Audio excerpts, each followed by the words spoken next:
Hello everyone, good afternoon. My name is Noemi Martinez Rubio and I'm currently studying medicine at the Universidad Autónoma de Durango, Campus Zacatecas, and today I'm gonna talk to you about the Angelman syndrome.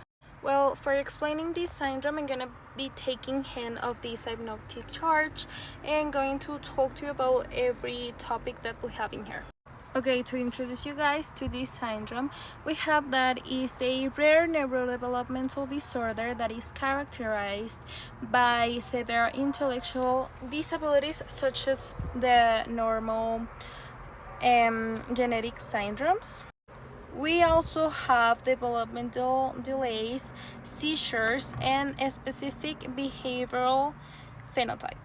The first doctor on describe this syndrome was the Dr. Harry Angelman, and he did it in 1965.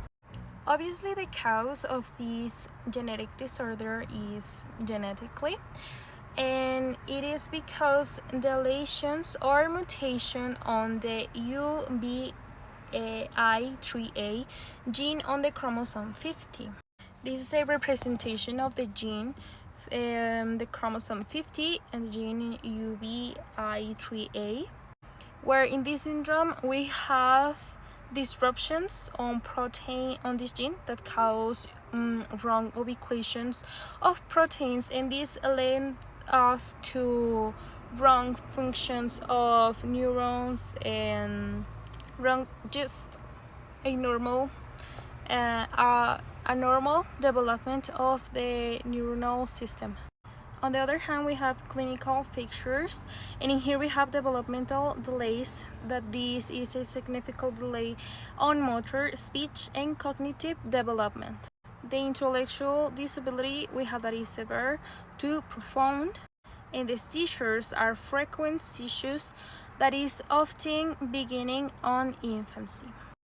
On movement and balance disorders, we have ataxia.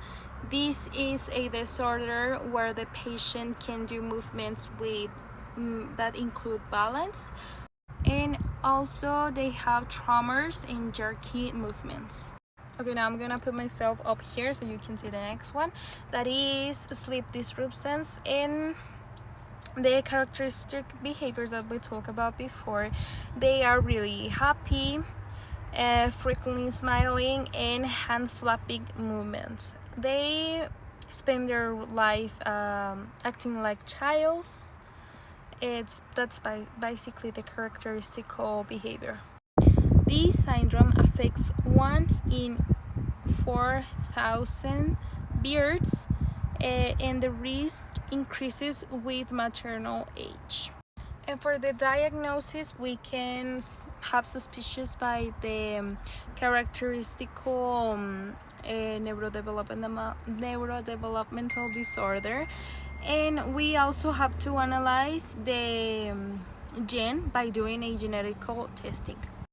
In the treatment and management, we have no cure for this one and for no other genetic disorder, but we can give them some therapies such as supportive care, behavioral interventions.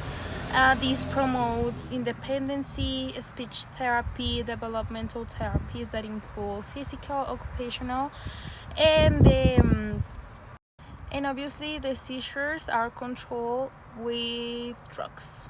And last but not least, we have that Angelman syndrome patients have no cure, as I told you about, but they have this is a syndrome that is lifelong.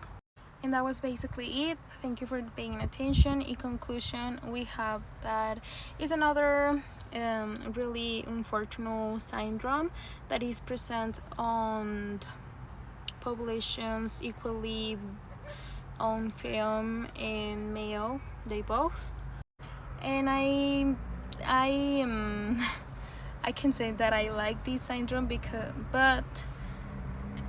it is unfortunate, but it's a really cute syndrome because the patients are happy and they live like childs for the rest of their life. Obviously, I am not telling that it's a good syndrome, but there are other syndromes that are not good as this one. Obviously, these syndromes, such as the others, affect more like the family, the mother that take care of the child, of the patient, because they at the end have no idea that this is happening to them. But we can help them. And also the early diagnosis is a really good one to help with the treatment in the management of the syndrome. I'm gonna leave you down here the bibliography that I consulted for this investigation, and thank you for watching. I hope you learned something about this.